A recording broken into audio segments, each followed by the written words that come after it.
এরপরে টেক্সটাইল বিশ্ববিদ্যালয়, fashion design বিশ্ববিদ্যালয়, ডিজিটাল বিশ্ববিদ্যালয়, ইসলামিক আরবি বিশ্ববিদ্যালয়, এভিয়েশন এবং করে দিয়ে যেখান থেকে বিনা জামানতে ঋণ দিয়ে সবাই যেন কাজ করতে পারে, কর্মসংস্থান ব্যবস্থা যাতে হয়, ব্যাপক হারে যেন বিদেশি বিনিয়োগ আসে সেই সুযোগ আমরা সৃষ্টি করে দিই এবং সেই বিনিয়োগ এসেছে।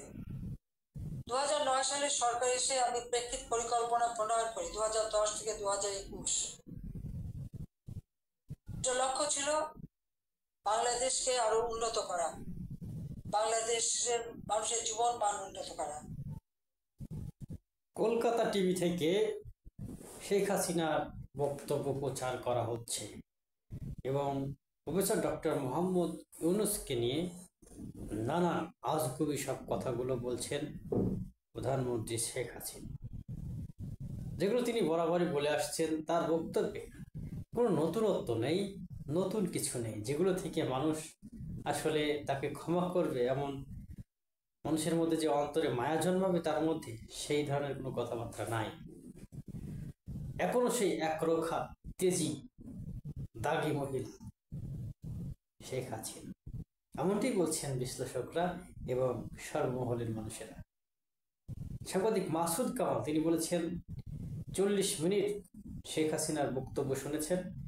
সেখানে তিনি অনুশোচনা, মানুষের প্রতি, বাঙালির প্রতি যে অনুশোচনা, যে কাজগুলো তিনি করেছেন তার কোনো ছাপ নেই। স্পষ্টতই তিনি যে অন্যায়গুলো করেছেন তার বিপক্ষে দাঁড়িয়ে আবার উল্টা করে তিনি ছাত্রদের দোষারোপ করছেন, প্রফেসর ডক্টর মোহাম্মদ ইউনূসকে দোষারোপ করছেন এবং তিনি বলছেন যে তাকে নাকি জোর করে ক্ষমতাচ্যুত করা হয়েছে। আসল কাহিনী তো আপনারা সবাই দেখেছেন, জেনেছেন।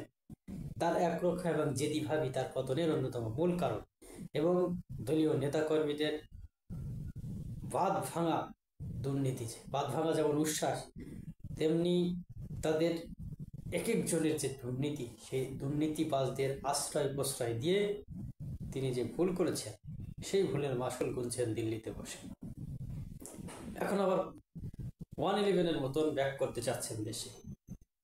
ভারত বিএনপিকে টোটকা দিয়েছে, সেই টোটকা অনুযায়ী তারা কথা বলছে, চলছে। আওয়ামী লীগের নেতাকর্মীদের আশ্রয় প্রশ্রয় দিচ্ছে তাদের বাসায় এবং মোটা অঙ্কের টাকা নিয়ে আশ্রয় দিচ্ছে, খবর আমরা শুনতে পেয়েছি। সাইফুর রহমান সাগর তার ফেস দ্য পিপল অনুষ্ঠানে সেখানে সার্জিস আলমকে উপস্থিত করেছিলেন।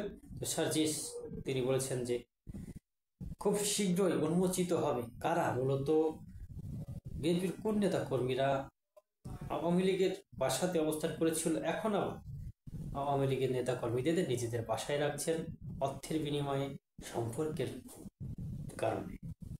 এগুলো খুব শীঘ্রই উদ্ঘাটিত হবে এবং আমরা সত্য জানতে পারবো। বিচারিক প্রক্রিয়া খুব দ্রুত শুরু হবে এবং মানুষের যে আশা আকাঙ্ক্ষা তা পূরণ হবে। ধন্যবাদ সবাইকে।